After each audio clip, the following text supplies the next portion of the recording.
join us. So it is about time to start. I'd like to say, first of all, that it is a great pleasure to gather here today. I'd like to thank the moderator because he's taking over for a person who's ill with a flu, and on top of this, the person has other problems and has no voice. I think there is a virus. It's not H1N1, but it is a virus. And José Antonio is here with us, even though he is not feeling well. This is the last day. Thank you, our last morning session. Thank you very much. And the floor is to our moderator. You know him well because he made a wonderful presentation in the case of Dan Millman, who was the person who introduced him. Thank you, José Ramón. It is a great opportunity to be here. I know you're saying that for me to stay because it is a challenge. And we're going to have this unique opportunity. We're going to share a morning session with entrepreneurs, with people working, creating companies and creating jobs. I'd like to say that each one of the persons we have here are specialists, are producers, are people who it's like self-made people. And the question is the following. What if you were about to die? What would you like to have at your tombstone? Some people said I had good ideas, but my boss didn't allow me to make this possible. Other people would say, I tried, I'm giving it a try, or I have achieved this. But what we will have to learn here is that strength is the most important thing. Ideas, strength, implementation of ideas. This will help us at the Campus of Excellence. And I'd like to start now introducing Marisol de Luna. Marisol de Luna is a fashion designer. She works in New York and Buenos Aires, and she's been working for 20 years. Marisol, my first question. How to sell beauty at the moment of a crisis. You're selling beautiful products, and now we're at a crisis. How to sell deluxe products at a moment of a crisis, new tools to keep on with your business and to have a fruitful business. Well, alrighty. First off, I'm going to take that off. Can you hear me? Are we good? All right, fantastic. Well, I think that through beauty, it's an amazing thing because in good and bad times, people really love things of beauty. And it doesn't, not necessarily fashion, but, you know, if a woman were to buy flowers for herself just to make her feel, you know, her kitchen feel prettier or her home, or let's say you just like to have things that remind you of better times, I suppose. And in fashion, what we've found is that we design basically anything from couture apparel, which includes things like mink coats, which are rather expensive, to small ticket items, which would be more like scarves and ties and even other things. But regardless, what we've found is that people really, as silly as fashion seems, there really is a it's still self-expression. It's one of these things that people, perhaps you might be aggravated in times of crisis with things that you can't control, but you can control, you know, when you get up, how you look and or how you feel by putting on, you know, whatever it is that is your style or, you know, your get-up. Well, anyway, so I think that for us, whether it's fashion for home or for apparel, I think that particularly fashion for home, you want to be comfortable. You need to have those things around you. And even though that seems, again, relatively frivolous because it's material items, it's one of those things that it just, you know it's going to get better. So in the meantime, make the best of it. And I think that for us, this is going to sound crazy, but this is actually the best time we've ever had in my 20-year career in fashion. In all fairness, though, I'll tell you how I started in brief, because I know we've got a lot of gentlemen here. And because a lot of people have been really confused for the past few days, I'm 42 years old. So what I'm telling you is 20 plus years of working in the industry. So please keep that in mind, because it's taken a bit to get to where I am, but at the same time, some of the steps along the way have been actually quite quirky, and I like that. And I think that's been part of our success. So basically, I was born in Texas, a middle-class kid. I had a very, very typical upbringing, a fantastic family life. I mean, I was really just a very, very typical kid. And I'm sure you're familiar with MTV. I watched it a lot as a kid. I loved music television, and there used to be a lot of videos that had New York in it. So when I was a kid in Texas, I thought, that's where I want to go. And so I knew very early on I wanted to live in New York City. And so I did. So I moved there, and I started working like most kids, you know, entry-level job, nothing spectacular. It was, you know, one of those situations. And then finally, there was a day where I had to put my name on someone else's design, and I thought, this is crazy. I mean, it's not that, you know, you should get credit when you're a young person learning, because you should be extremely just thrilled to be designing anything, I suppose, because someone's taking a chance on you. But it was one of those things where it's like, oh my God, one day I'm going to be my biggest competition. And that defining moment for me was, and I was looking across at this designer who I'd been designing for, and we actually met up in Paris at a fashion show.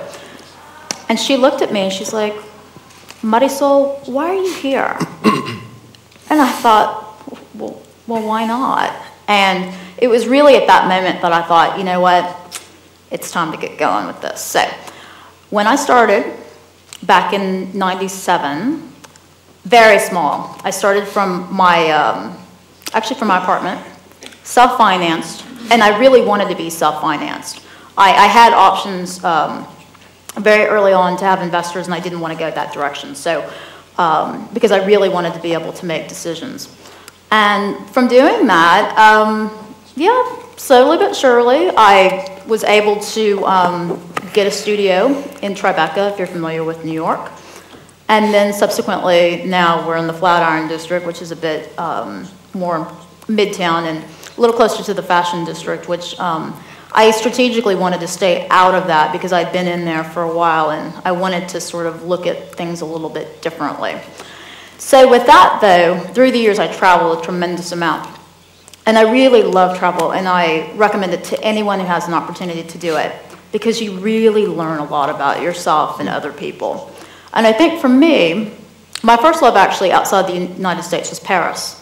I loved Paris. Oh my God, for years, I mean, I thought, this is where I want to be.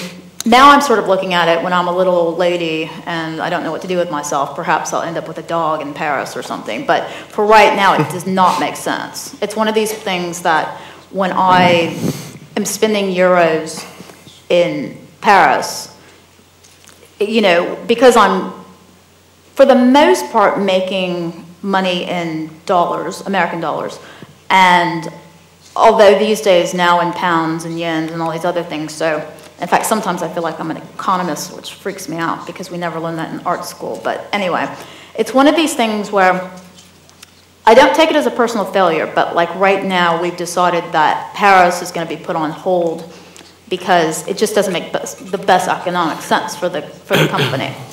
But what it did happen, fortuitously and simultaneous to that decision, was Argentina.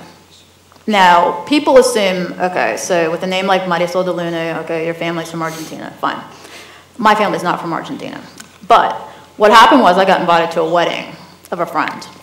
And it was a really cool wedding, actually. And it was in winter when it was freezing cold in New York. And I thought, how cool is this? This is awesome. It's summertime. People, okay, they've got this economic struggle that, trust me, compared to what's going on right now, oh my. I mean, it's one of these things where I was so extraordinarily inspired by the people down there, particularly creative people, because it's such a risky thing to go into to begin with. And when you have all these things against you. I mean, and yet you're still being a creative person. I thought, wow. And so anyhow, basically the way my life works is I make decisions fairly quickly, but very thoughtfully though. So I looked at my husband and we thought, okay, this is pretty sweet. We're coming back in 2 months and we're gonna set ourselves up here to have a second home. And subsequently, a few years later, and this has been 8 years now, decided that investing in having a design studio there made a tremendous amount of sense. And so, for me, my company has basically grown sort of organically. I mean, if you'd asked me if I'd be in Buenos Aires, I don't know that I would have told you that. I mean, I definitely, like I said, I thought Paris was the end all for me, and there's that.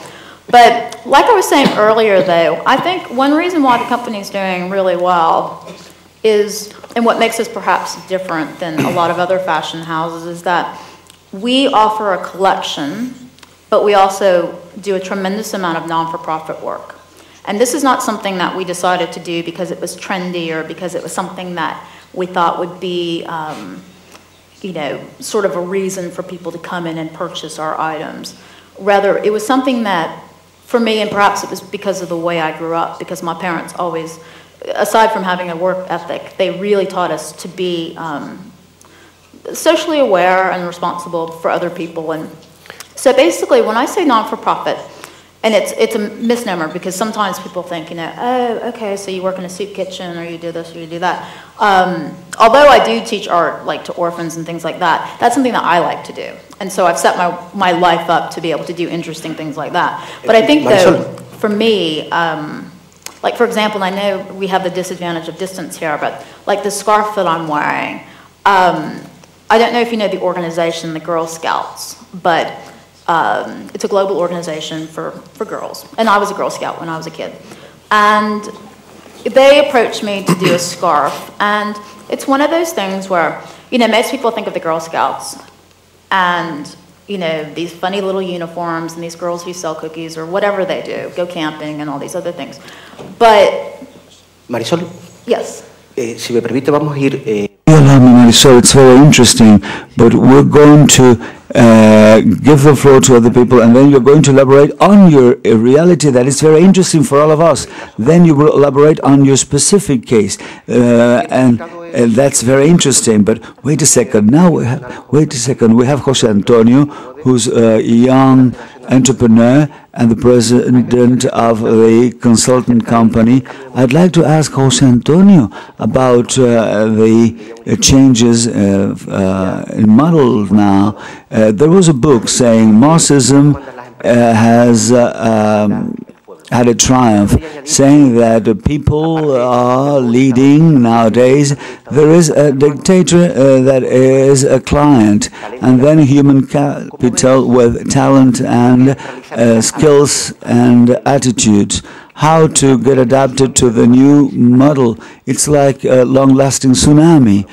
Make a short presentation, then we'll give the floor to all of you. Thank you. First of all, I'd like to say that you're very lucky because this meeting, the way I see it, is extraordinary. It's a wonderful idea. I'd like to thank the organizers. I'd like to thank José Ramón for this kind of invitation. It's a great idea, and implementing this idea is wonderful.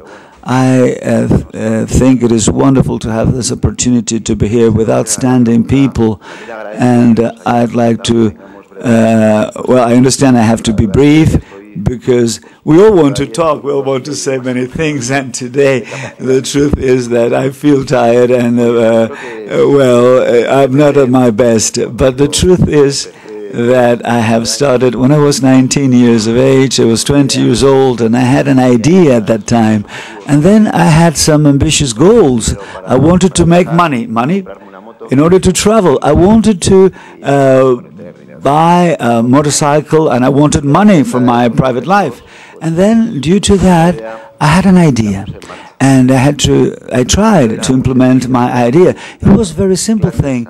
I was teaching people who were studying at the university, at a remote university, and due to You know that we require good marks to be able to have access to traditional universities, so they were not good enough to get admitted at the university, and they decided to go to the remote university, the UNED, as we call it in Spain. And I started training them. That was my point of start, and now we have a company. We work at 3 continents. We develop projects in different languages, and we're training more than 25,000 students per year. And the question you were asking me, and I make this introduction to say that I want to say, well, there is an open debate here in Spain. We're talking about changes in the case of productive models. There was a parliamentary debate yesterday to try to pass a law that is called a sustainability law.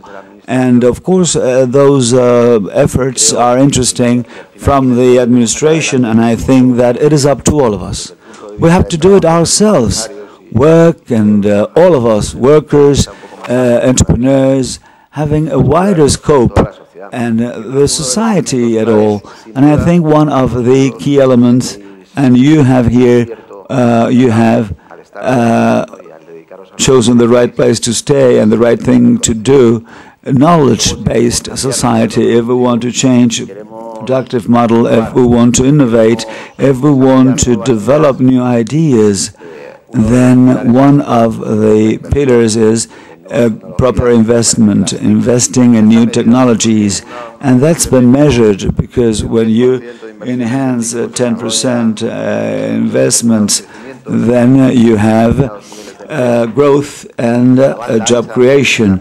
Broadband and information technology are very important, and communication is very important, and I think that that's related, and those are key issues. But the most important element, the way I see it, is creating knowledge and conveying knowledge, communicating knowledge. That is what I see as fundamental.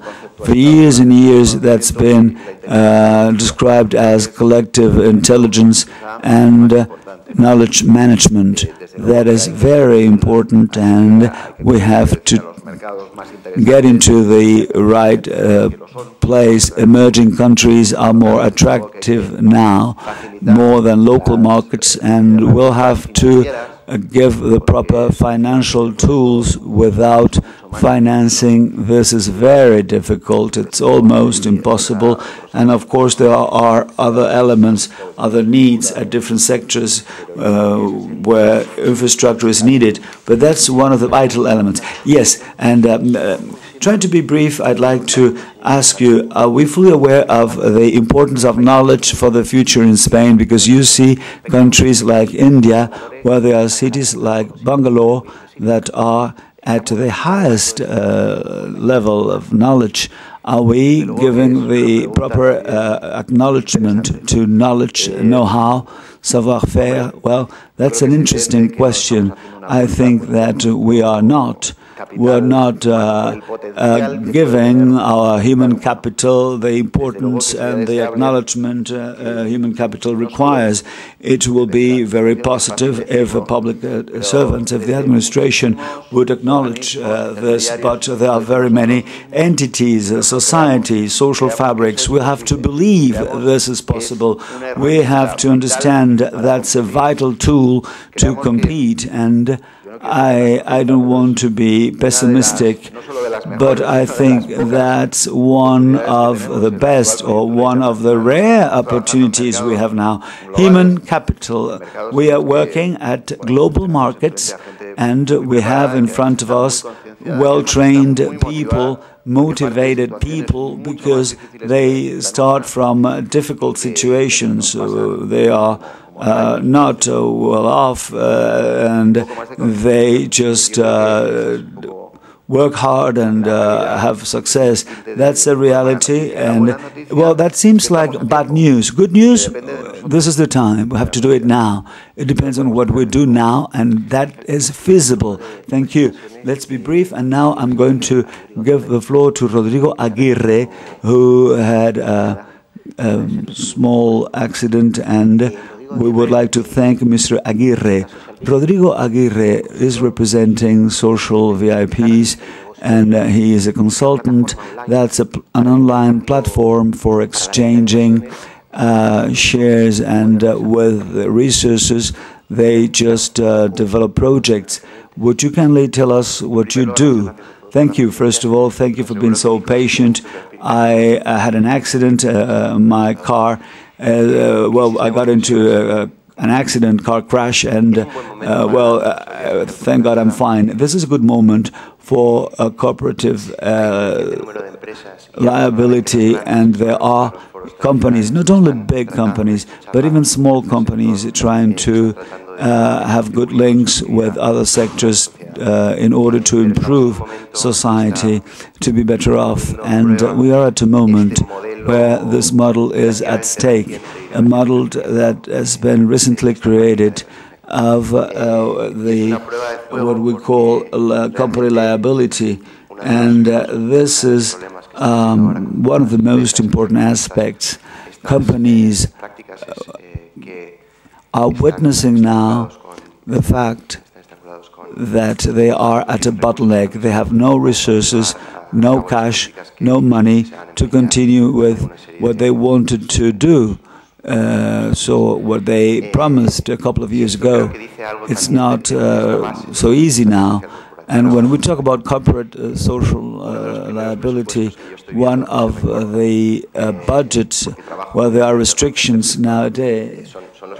We have here that, NGOs are getting less money, and then marketing budgets also are going down. And I don't know, I think that those two amounts have been reduced in a parallel way. Marketing on the one hand, and aid for development or countries and people. So I think this is at a very, very fragile situation, because people are looking actively for cooperation with the tertiary sector and with other sectors. And there is something that is not very clear to me. And why is it so that a company should invest resources in order to have a better society, instead of giving profits to shareholders and allowing shareholders to decide what they want to do with the money? I think the company is doing it better than a single person, so that's a positive synergy. And then I think that the company ought to justify that this endeavor, that to improve society, is not a cosmetic change, or an external thing, but the company itself is getting better. And I think that here we see the crisis and how the situation is getting worse.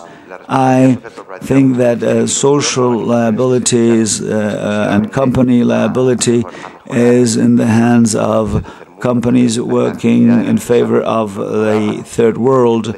Our activities cannot cover that. We need to work with them. We need to enhance activities working that way. And the sector in Spain is having problems in the relationship with the corporate world. We are far away from the United States situation.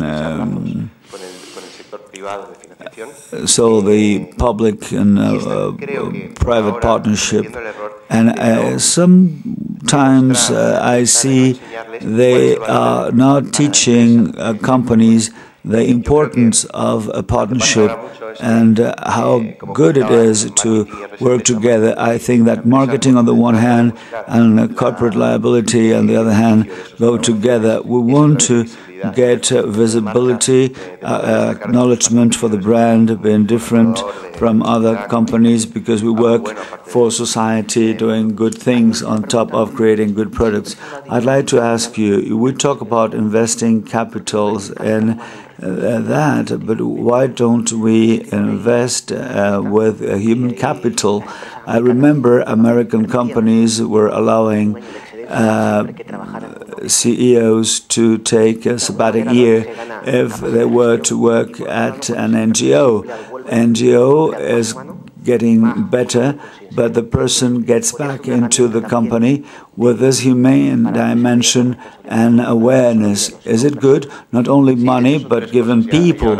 Yes, those are three things, and I think I'm tackling the third issue. Of course, first of all, money, then volunteer workers are important, and company understands that because they will get the best people into the company, but it is not only company liability, but also those who are going to get the benefits from aids. They should use the same language, and sometimes there is a lack of understanding. NGOs, with the best possible intentions, they have social projects, and companies want to help, but they want to know what the contribution for the company will be if they work together. And the third leg, so to speak, products and services produced, manufactured by companies of a very high economic value regarding stocks, regarding products they sell or services they give. Like, for instance, they can offer, for instance, stays at a hotel or dinner at a restaurant. Companies in Spain were not helping to social efforts because of logistic problems, and it's very difficult to manage. NGOs, on the other hand, for instance, if you have electric appliances as one of the products you manufacture, and that's a reality. A company, told an NGO working in Africa that they had no money, no cash to give. They had no possibility of giving volunteer workers there because they are restructuring the company, and they had limited resources. But they had lots of appliances. They had TV sets, things they were not selling. That's why they were not able to contribute, giving cash, no consumption, and so a bottleneck. They had too many TV sets and no way to sell them. So companies, if they give 1,000 sets to this NGO, just taking those TV sets into a place, transporting this, makes it become very expensive. Taking TV sets to Africa, it's unthinkable. And then the donation is very low. What are you going to do with plasma TV sets in African countries? What we have is that we have a solidarity market. We use the internet, and then we get together, and the sector and corporate people get together, and people buy through the internet those plasma TV sets. So companies are given that, and that makes money, and it is easier to the truth is that instead of giving 100,000 euros, they give a number of plasma TV sets that's sold, and then it is like cash afterwards, and that helps then, and that gives them visibility. I would like to get into practical grounds. I wish one day we shouldn't be so direct, but nowadays it is so. If we want this to grow, if we want to go beyond big companies, if we want to get into small and medium-sized enterprises, we need to do it this way. So we have created like a triangle where we have the sector, tertiary sector, we have donors, companies, and then buyers, Spanish people or foreigners, and they can have access to that internet shop to purchase good products at discount prices. The concept is outlet prices. And then, as there is a crisis, people want to go there and buy that, and they know the money goes into other countries as aid for development. So that creates a social awareness, social commitment, and those people then afterwards will create companies afterwards, and they will have that in mind, that they had started contributing to social efforts. So two sectors are together, and we're working, as I say, as a translator of efforts, translating efforts into other possibilities, and that's a clear benefit for both. It's a win-win situation.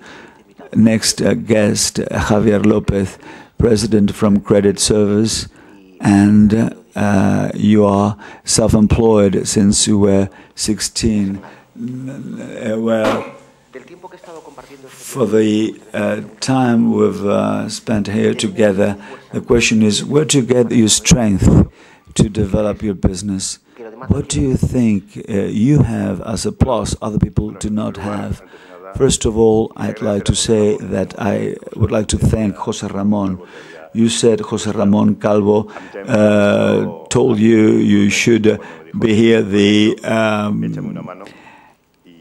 moderator, and he told me, well, come here to share your experiences, and it's been delightful to be here with all of you. And I would like to start from the very beginning. I come from a family, and I'm very happy. It's a very poor family. Now I can tell this. I was the child who was a very poor child. I had no money. If I had to wash my clothes, I couldn't go to school next day because it was wet, or I couldn't practice sports because I had no shoes. And I had no money, no clothes, no nothing. When I had to go to gym, I was wearing just a pajama, and I was watching TV programs and American films, and I wanted to be rich. I wanted to have my private jet. I wanted to make money, and my father is a great person. I love him. I love my mother. I'm fond of them. But they said, no, no, no. Look, we're poor people. We're poor people, but we are good people. And I said, and I cannot be rich and good people? And they said, no, no, no, no. I don't know about good people being rich. And the truth is that he didn't get along, or he didn't know any rich person. So at that time, being rich was being bad.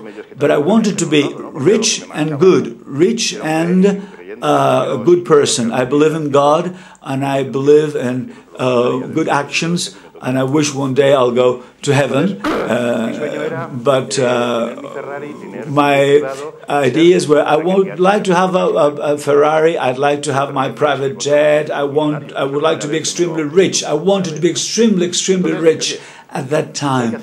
And I said, what shall I do to be extremely rich? First of all, I have to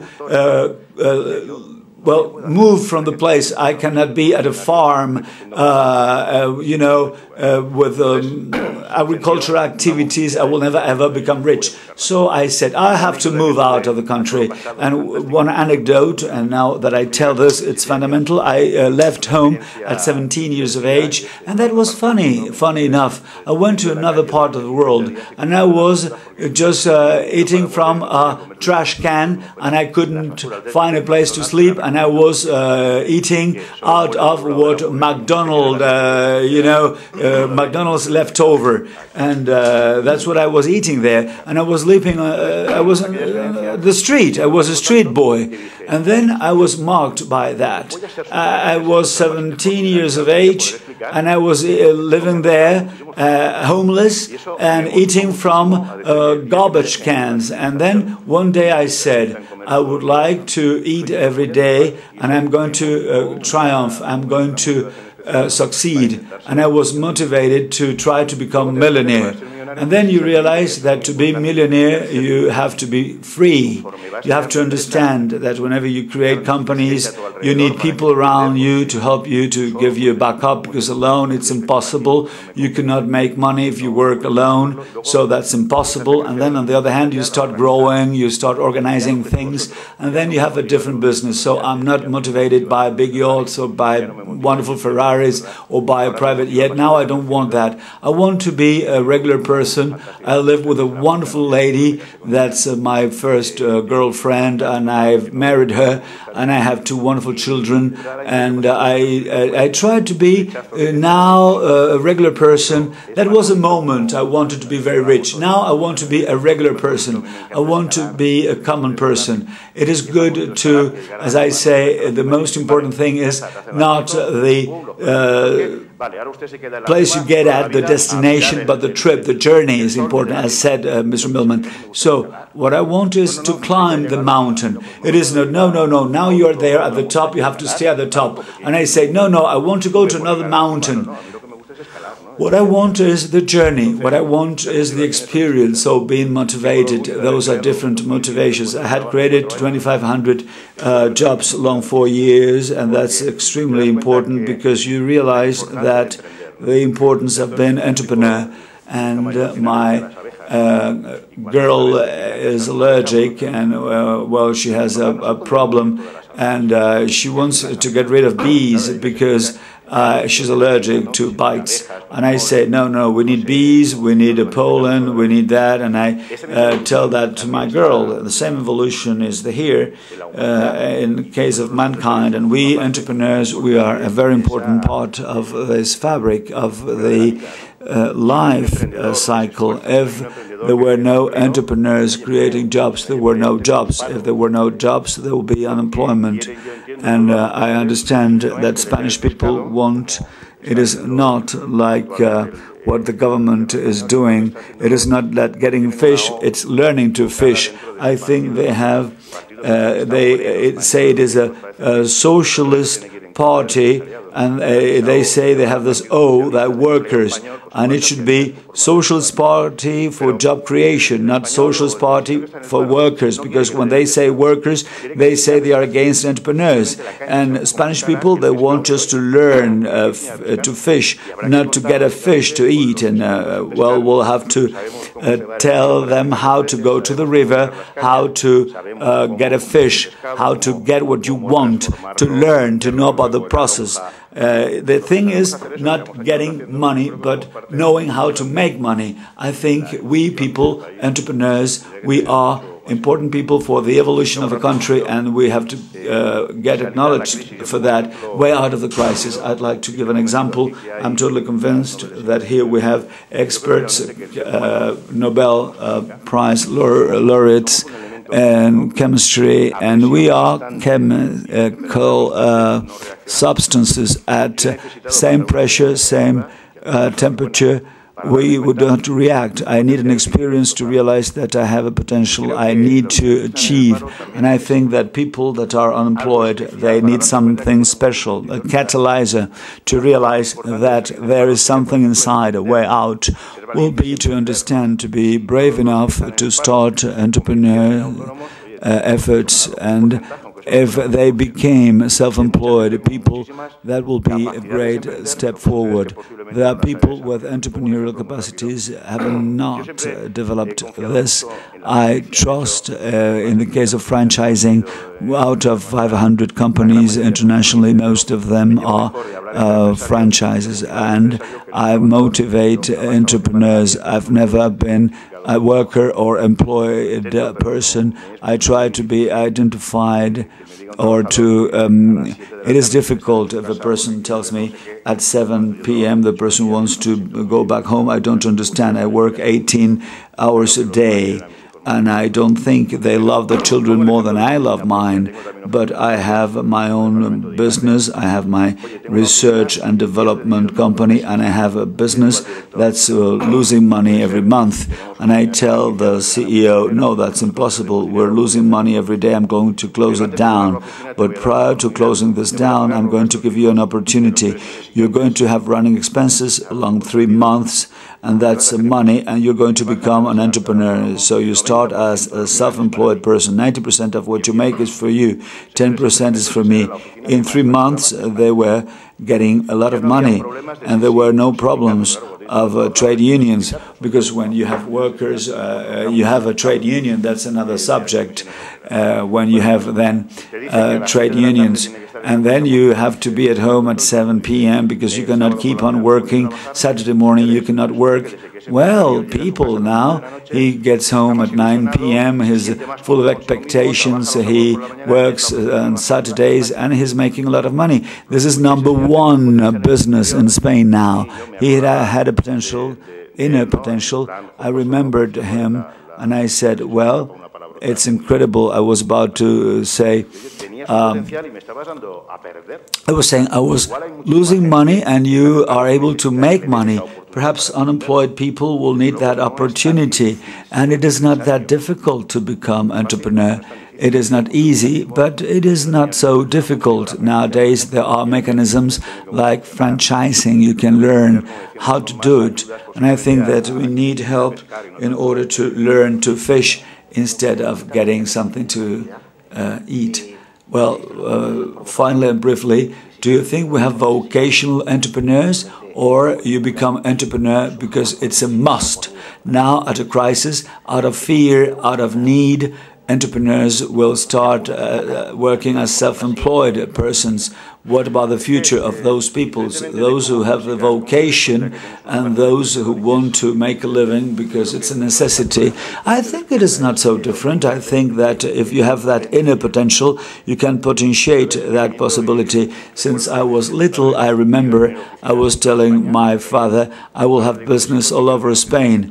Now I say, well, I want businesses all over the world, and they're laughing at me, but as you see, my goal, my objective, and I've met NGOs, managers, and I see myself within this years, thanks to my goodwill and in the private equity, I'm going to finance NGOs within some years.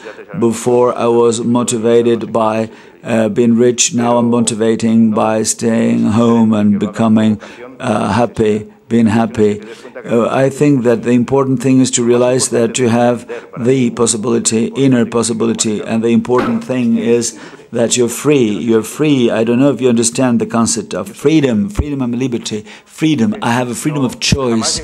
I will never ever be mad at myself conveying that a boss was not able to, wouldn't let me doing this, that I cannot make more money, or that I will have to take days off that month and not that other month, that some other person will decide the money I will make, where my children will go, and that person decides about my life. I'm free. I decide about my life, not other people, and that is a very good sensation. Then I work longer than other people, but I feel fine. I'm free. I have freedom of choice, and that's so important that I'm convinced I prefer to make 2,000 euros per month and be free instead of depending from other people. One day at 47 years of age, you are told you cannot stay at the company and you're too old and you do not know what to do with unemployment difficulties, and the person will say, what have I done? And people have told me that when I was young, I was told that, and I don't want this to happen, so start now, do it now. And I have that motivation, and doing what you want to do is wonderful, and that could be vocational or due to need. Next person, Manuel Rodriguez, our guest here, Manuel Rodriguez, and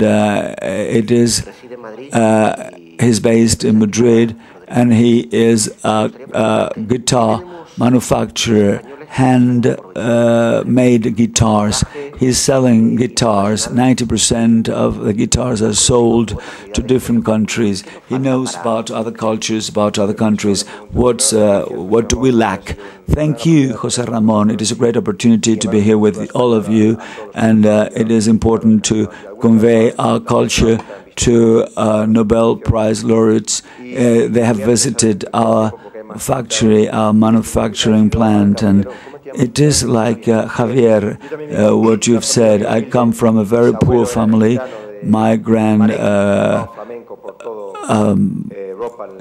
father was a gypsy and he was playing flamenco music.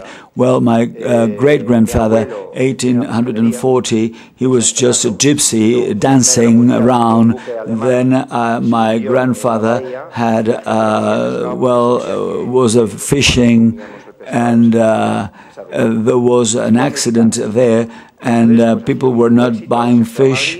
And my grandfather started manufacturing guitars. Then my father went with my mother to the United States, and they started making guitars. And I was born in Hollywood. And this entrepreneurship journey is something I have to mention. We started from scratch. We had no money. We started with credits, loans, and now we are where we are. We're a big company manufacturing handmade guitars. I was at school in Los Angeles. My father was just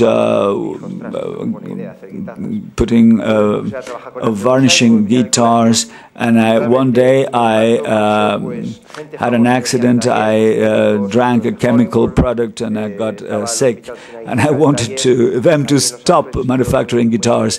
They were based in Los Angeles. Actors, famous people came into our atelier, into our shop, and I said, well, I have to, I had the chance of being American. I was born in the States, and I'd like to encourage people to go abroad, leave Spain. It is important to see other countries, other cultures, and I have learned everything from life, and I have learned it the hard way. Of course, I believe in God, and as a Christian, I think it's been the hard way that I've learned it, but with lots of motivations. And I have the chance of working with Jose Carlo, and I've given them our guitars as a token of what we do. Joy, happiness, music is joy, is happiness. Handmade guitars, a product in order to develop intelligence. In the case of children, you read music, you develop better mathematical skills. I think there are many things together. And then my parents told me to appreciate how important money is. I was selling products to make money. I also wanted to have a Ferrari or a jet, but as our friend said, that's not the most important thing. For me, what was important was how we work with the Jimmy Carter Foundation in the United States, and we have something in which we raffle one guitar per year. And there I have all the CEOs and of American Airlines and all the important American companies. And my message of humbleness is that this money goes to help children in Africa or for other skin diseases.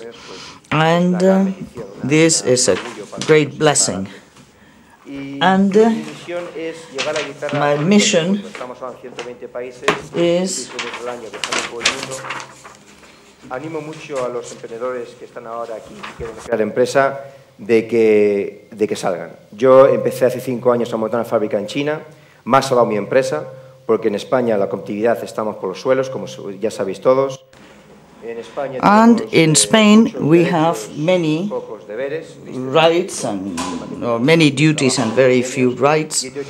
And you have to go to China to look for competitiveness.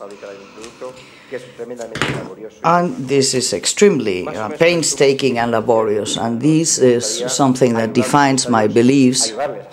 And I would like to help you because in China, if you manufacture cages for chicken, you may do it much more inexpensively, for example.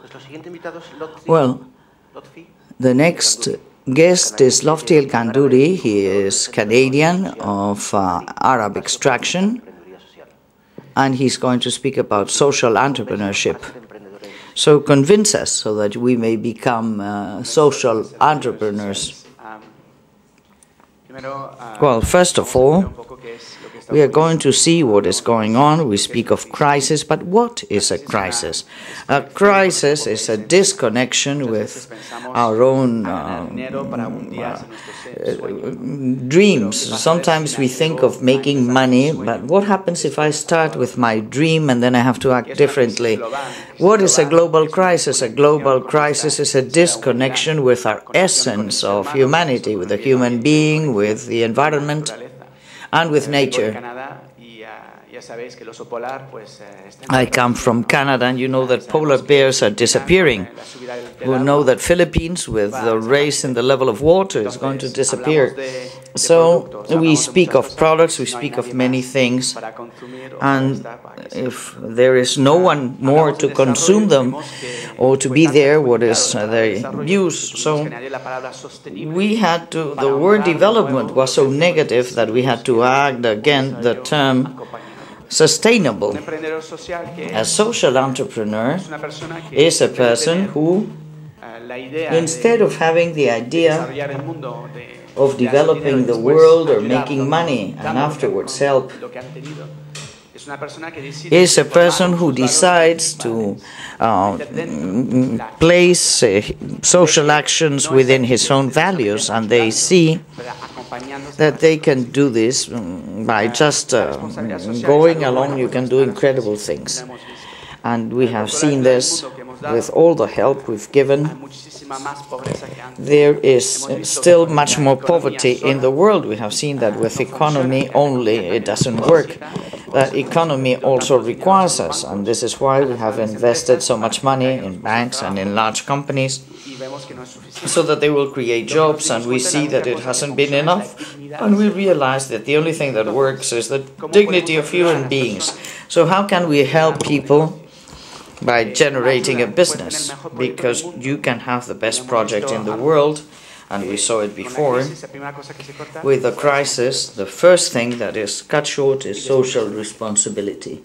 But if my business is centered on something that gives value to society, everything changes. And what does it mean to be social entrepreneur? It is entirely a new market. This allows the people who don't have anything, who don't have a penny, to get help if they need it. And a large market that are 4,000 million people. What can we do with them? So, those who have not gone to see the blue ocean, this is something that is totally new. There is no competitor. We have 22 throughout the world, more than 4,000 members. We're going to open in Madrid in January, and from there come out companies that propose totally new products. And I would like to mention this product from a young entrepreneur. He has developed something that allows to save energy in fridges. And this is the same thing we do for heating, for example, but applied to fridge. And suddenly his device works, and he got in touch with somebody who could manufacture it in China, and a former member of government in England who likes to work with young people and young entrepreneurs, liked the idea and supported it. And 2 years later, all the fridges in England have to have this device to save energy. So we try to make a business out of doing things right, and not to do it only as a hobby. Procter & Gamble at present sends people to live in the shanty towns to see how they can work with this developing market of the poor people. And if he finds that perhaps he's selling a kind of multi-purpose soap, and this can also be sold at a good price for the people, And what are we doing, in fact, in order to change this society? Beyond simply making money. And this is the capacity to see new markets. This is what we're doing.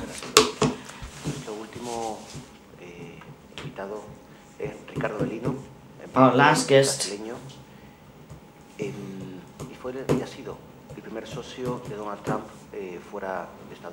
he was the first partner of Donald Trump. ¿Qué tiene de especial como emprendedor, como persona que fue capaz de sentarse con Donald Trump y convencerle, creo que fueron 3 minutos? ¿Qué tiene especial para estar donde está y qué nos puedes transmitir para aprender de ello? Bueno, buenos días. Good morning. I would like to make a comment because I have been invited for the 3rd time to participate in the campus, and I have become a friend of José Calvo, and I could tell you that this campus should be called the campus of entrepreneurship, because Campos, who is a man from academia, sent me a letter to explain to me why they couldn't hold the campus of this year, because they didn't have the money. And very soon he came back to tell me that he wanted to share with me the joy that he had managed to get the funds. And I immediately answered saying, I'm sorry, my portuñol no es muy bueno, pero yo le dice, I told him, you have all my respect, because you're more than anything an entrepreneur. And in my life, since very early, when I was a child, I always believed in my dreams. And I think that is what is more important. And I have a spectacular history as entrepreneur. I have important businesses. And I'm a partner of Donald Trump, but the history is that of a young boy who did not believe in what I call the greatest lie in the world, which we hear every day. Our parents, teachers, and the greatest lie in our world is that we cannot do something because we don't have the money, or we don't have a diploma. This is the greatest lie in the world. If we believe in our capacity, in our strength, in our persistence, in our dreams, we will be able to break the paradigms. And the key of my success as an entrepreneur has been to break the inertia of the theory and set underway my ideas. When at the age of 20, I had the dream of being the partner of John Casablancas, who was the owner of the greatest agency of models in the world. He didn't have the money, but he had the vision that in a few years' time Brazil could become the most important country for launching top models, and he was not really very mistaken, because with Elite Brazil we have launched some of the most important. Giselle Bunchen is #1, and she was discovered in one of our contests. And this is just a small example. And throughout my lifetime, I have heard many people who have tried to convince me that I was mistaken. And I have learned a very important lesson, that human beings spend more time trying to convince us of what we cannot do than try to support us in our dreams. And I'm a dropout. I don't have diplomas, but I have created an important project which is called the School of Life, because I trained in the School of Life.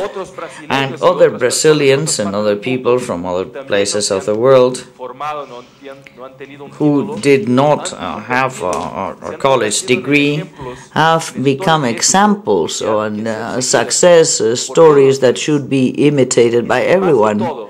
So, more than anything, you have to believe in your dreams. And to finish, I wanted to tell you a very interesting story, which is the story of a shark in the tank. The human beings have a tendency to accommodate, and that is deadly. it's deadly. And it happened in Japan that the fishermen always had to go further and further in order to find fish, because with the type of fishing they're doing now, they don't find fish near the coast. And the market in Japan values very much fresh fish, so they had to go very far. And someone said, well, we're going to place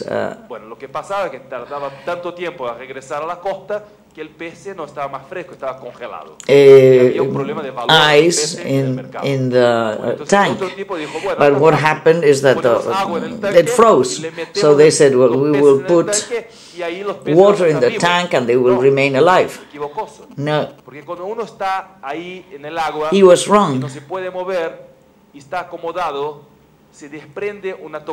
Because when they were in the tank, they were releasing a toxin that spoiled the meat. So they said, well, we're going to place a shark in the tank, and this means that in order to survive, the fish are going to have to move, and this for me is the key. You always have to be moving, and you have to try to surpass your limits. That is the key. Excellence is not only knowledge. Knowledge is not enough. Knowledge is abundant. You may have access easily to knowledge with just one finger in internet, but what you do with knowledge is to put knowledge into practice, to make knowledge dynamic and entrepreneurial. That is the most important, to assume risks. And the only way of being competitive and surviving in the globalized world is to assume risks and be competitive for your own businesses or for the businesses you represent. Thank you very much. Thank you, Ricardo. Vamos a ver, si les invitaría a que fueran haciendo sus preguntas para pasárselo aquí a los ponentes. Y durante este periodo me gustaría pedirle a cada uno de ustedes. I would like to ask each of you if you could please share with all of us the mistakes that you have made and from which we all could learn. Which are the 2 or 3 mistakes throughout your professional career that you have committed and that you could perhaps tell them to us so we could learn? I agree with the experience you said about the shark. I had a very unfortunate experience. I wouldn't be in this room if it not because of a miracle that happened about 15 years ago. I was in an office and I did a joint venture with some people from Valencia, and there was an excess of trust, and since I'm a trusting person, I believe in a shake of hands, but this can create many problems in your life. So we had 20 partners, and the officer of the patent came and said, well, we put it at the name of the company or your house or your name. And he said, well, we'll put it to your house. And that saved my company. Because if I had it in the name of the company with 20 partners, that patent is divided by 20. So Guitarra Rodriguez would have disappeared from history. So you have to be entrepreneurial and careful. You always need to have a good doctor and a good lawyer. These are 2 important things in life. And this is something that helped me. Well, is the lesson that you have to mistrust everybody? No, you don't have to mistrust, but you have to beware. You should not, let's put it the other way around, you should not trust everybody. Or you should, well, out of my ignorance, I started with the age of 18 to have this factory of manufacturing guitars. Well, I thought that the world was mine. Now that I'm 46 and I'm beginning to lose my hair, I have more wisdom. So life gives you experience, but I encourage you to be entrepreneurial, because to fall on the ground is to learn. And if you fall, then you stand up again. And I didn't have the chance of having a master in having an MBA, but I had a master's in the wisdom of life. I was streetwise. Well, if I have to tell my mistakes, I could spend 1 week here, because whenever you decide something, you run a risk. And those decisions, when you analyze them afterwards, perhaps you realize that they're not the most adequate. And I could tell you that one of the funniest things that made me think was when we went to Argentina. This was in the year 2002. Our main activity was that we had many contacts, we were in touch with many students, and we said we're going to start with a contact center in Buenos Aires. And this is a beautiful, attractive city. So we went there, we organized everything, it started rolling, and it worked technologically. And we said this is the first step, and afterwards we will carry out our activity. And we spent 3 years, and at the third year, something that we hadn't borne in mind gave us a competitive advantage, which was there the item of telemarketing. They changed the collective bargaining and they increased greatly the salary, so our competitive advantage was almost a disadvantage because we had already all the investment in technology, and that small factor, which we considered important in our calculations, there was a variable that we couldn't control and we had not considered adequately, and almost everything went wrong, and we had to bring the contact center again to Spain and start the business directly, and it was a mistake. I think you can commit many mistakes. What is important is to learn from them, to learn every day. And I wanted to transmit to you an idea, because I share a great many of what is being said here, and it is interesting to have various viewpoints. And to be an entrepreneur is something that may be in the mind of each of us, of all those who are here. I think it depends. You have to know clearly which way you are going and what you want to do and how.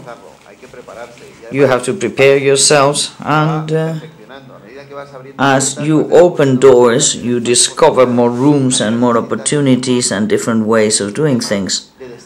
And this is a question of destiny, or of destination, or of origin.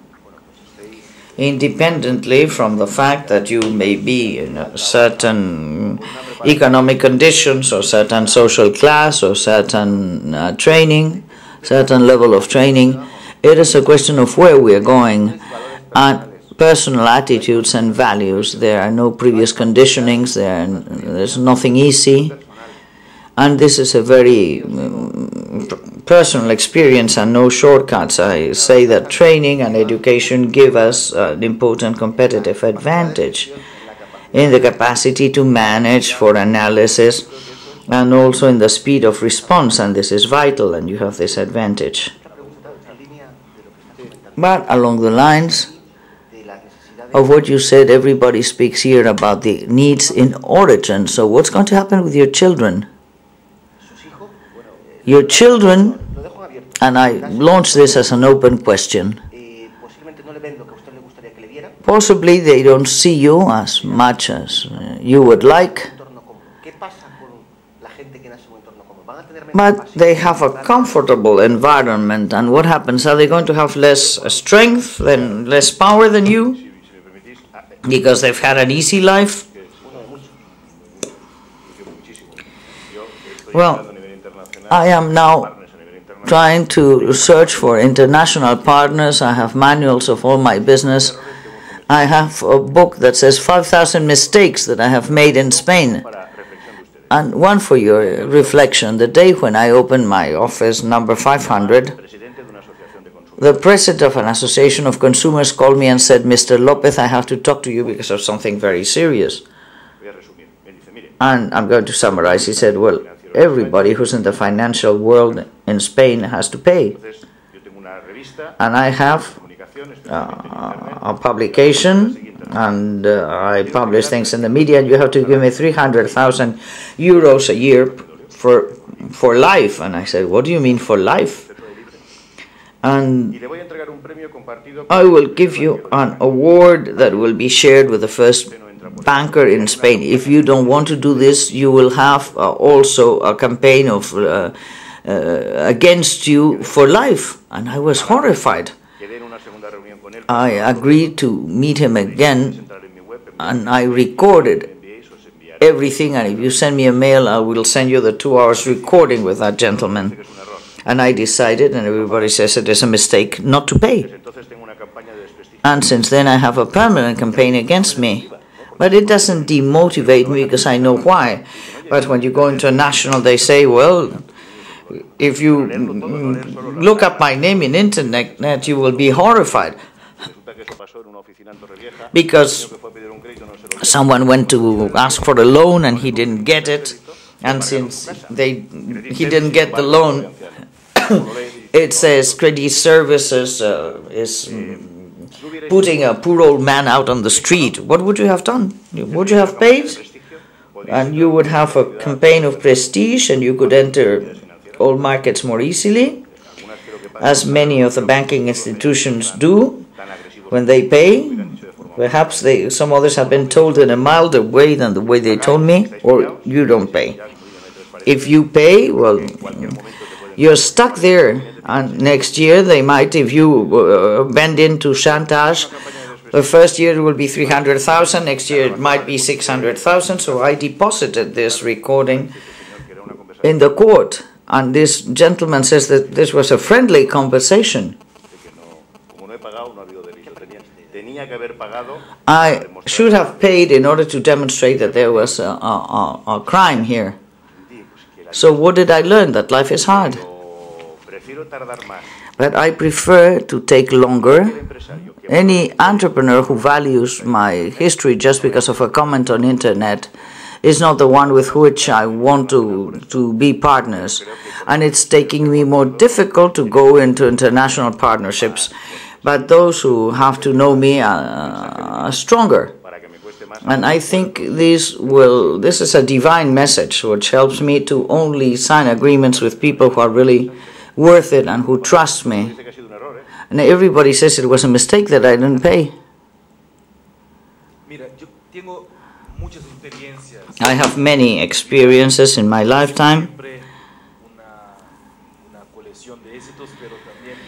It has not always been a collection of successes, but I have also learned from my mistakes. And the most important thing is not to pay attention to details. I'm a generalist by nature, and I don't pay too much attention to details. I have a partner who minds the details.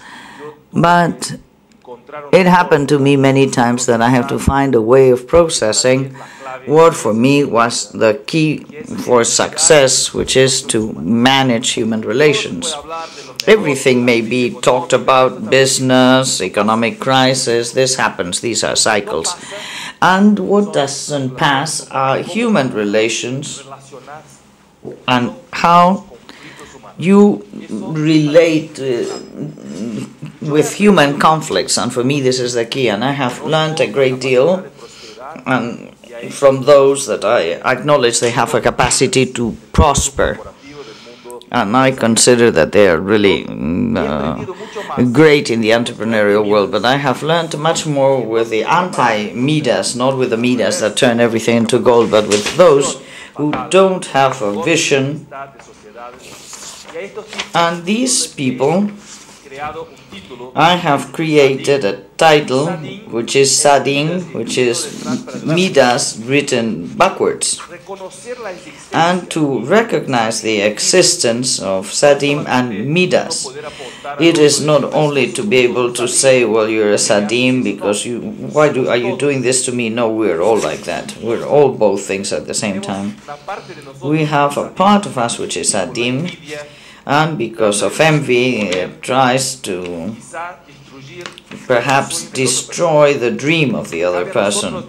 And it is up to us to develop our Midas side and to reduce the other one, because we are human beings who have mistakes and virtues, and for me this is the most important. To know how to manage the conflicts with the people who are close to us, our friends, our partners, our employees, our clients. This is a constant, and I think we have a great deal to learn from conflicts, much more than from successes.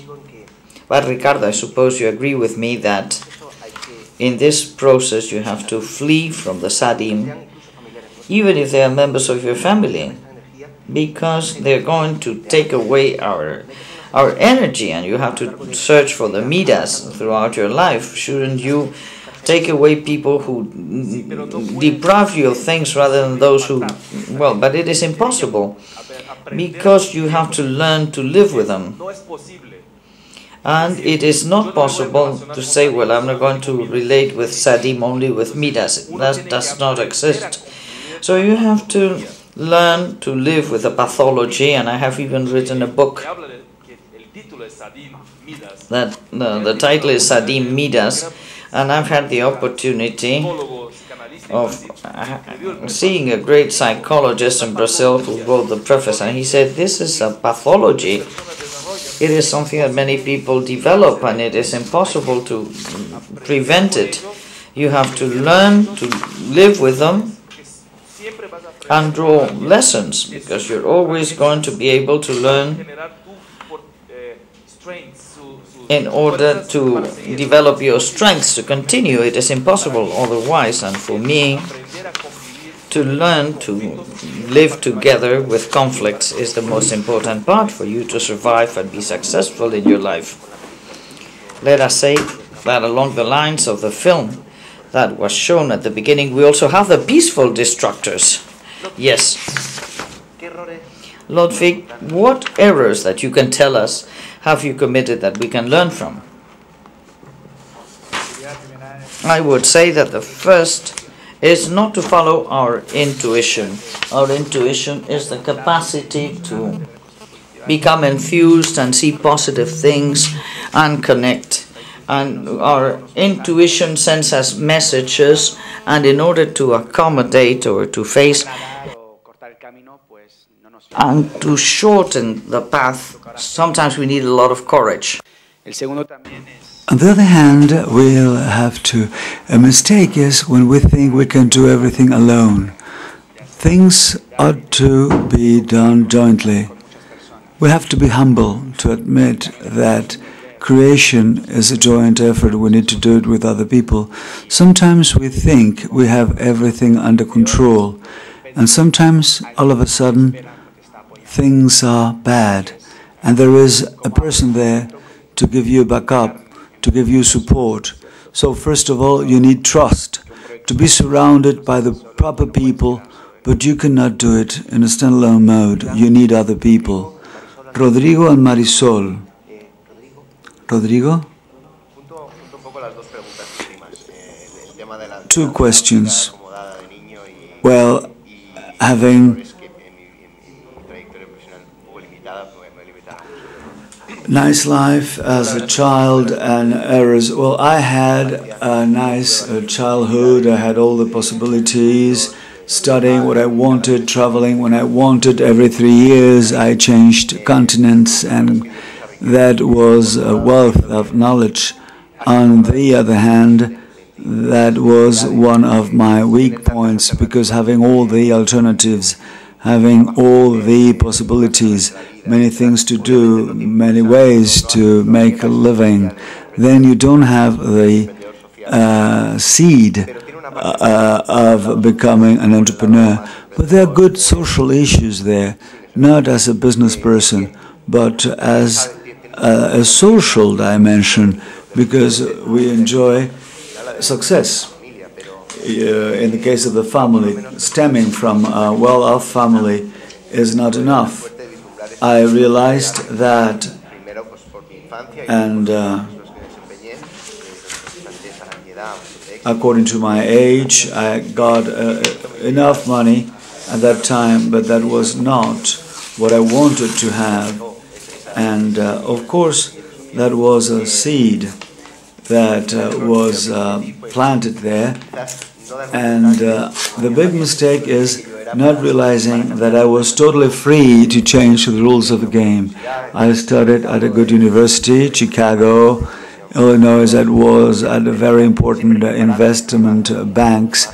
I went for an MBA, good training, getting ready to do something more, and I had it clear. I had to go beyond making good living, changing the world to have a better world also, trying to do my best, because I've seen South Africa, Washington, Buenos Aires, many differences. I had to try to save or try to help going against lack of justice, I mean. And the concept is very important. What Ashoka, what they're doing this year, I'm one of the 4 social entrepreneurs or socially oriented business person in Spain. And I'd like to go back to the beginning. I think that people ready to create a better world need help. And we need also institutional help. And we need to incorporate big companies, private and public partnership, the government, decision makers, because if not, it is very complicated to make it transcendent and to change the world thanks to our ideas. And that's something what we do with social bid. Marisol, how about errors, how about mistakes? What can you tell us? Something that you've learned from, and please tell us something you want to tell, and please be brief. Thank you. Mistakes, perhaps, errors? Sure. I think probably, as most entrepreneurs, in fact, probably all of us, when you're first starting out, there's this control issue that you have. You want to be able to know everything that's going on, and at some point, in order to grow, you have to relinquish that need or that desire to be sort of a control freak. And for me personally, I think one of the best things that I learned from not realizing early on that I'm not capable of understanding certain types of things was finding people that were really good. So I think it's as important as it is to know what you do really well, it's just as important to know what you don't do really well.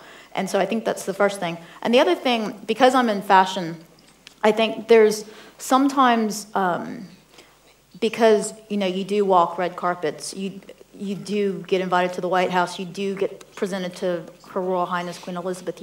There's these things that happen in your life, and it's one of these things where do not take yourself so seriously. And I think that I've been really fortunate that that's something that in my own life, when I go home with my parents in Texas, I'm still their kid, and Mom still cooks for me. And it's one of these things where I think had I learned that early on, because when I was in my 20s and I didn't have much life experience, I think for me, it was one of those things where, yeah, I'm in New York, I'm a designer, I'm totally cool. And as you get older, it's one of these things where when these other things start happening that make your company more important and make you as your own person more important because you do have something to share to people. I think that it's really great when you finally realize that this is what we do for a living. And as you had mentioned about how children are affected, I don't have children, so for all intents and purposes, my company is my child. So sometimes I have to remember that it's not all work. And so I think that's probably the 2 biggest things that I've learned. Okay, thank you. Nos quedan pocos minutos. Les lanzo una pregunta a todos. En un planeta plano como el nuestro y supercompetitivo, el conocimiento cobra importancia como origen de ventaja competitiva. ¿No creen que cada vez habrá más emprendedores con máster, ¿no creen que cada vez habrá menos emprendedores con máster en la vida y más con MBAs? Lotfi.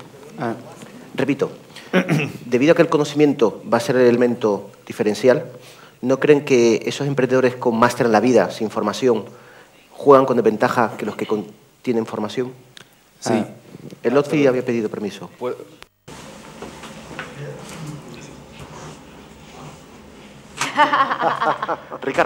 Ricardo? Yo tercero, ¿vale? I will be the third. No, bueno, yo comparto con este Well, I share concepto, this concept, en el programa que ha creado en Brasil, and in the program that has been created in Brazil, I had the opportunity of meeting Ricardo Salinas, who's a very important entrepreneur in Mexico, the second in importance. And we shared in a meeting going to Recife when he opened his bank. He said, Ricardo said, if I had invested all my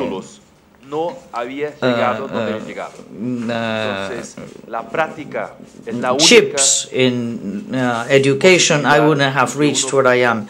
So practice is the only opportunity that you can have for success and competitiveness. And I am not saying that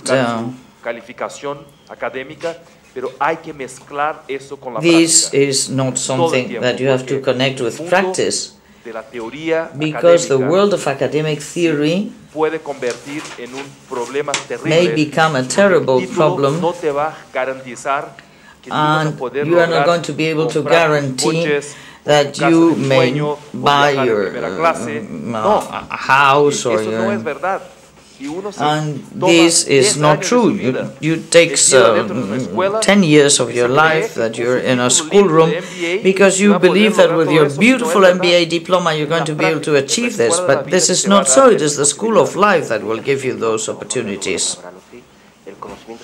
Knowledge without attitude is not helpful, and attitude with knowledge is better than alone. And I understand that in times of crisis, only imagination is superior to knowledge. And it is very important to believe in our capacities. The people who have gone to the school of life, they have a great inner force and a capacity to face challenges. We have to be careful not to hide behind our titles and diplomas, nor behind the fact that we have studied a great deal, so we do market studies, and at the end, the more market studies we do, well, when we finish, the opportunity has gone by. Please, those of you who have a master's, don't become civil servants. We need to go out. And there are countries that require you, the next generation. And this is done by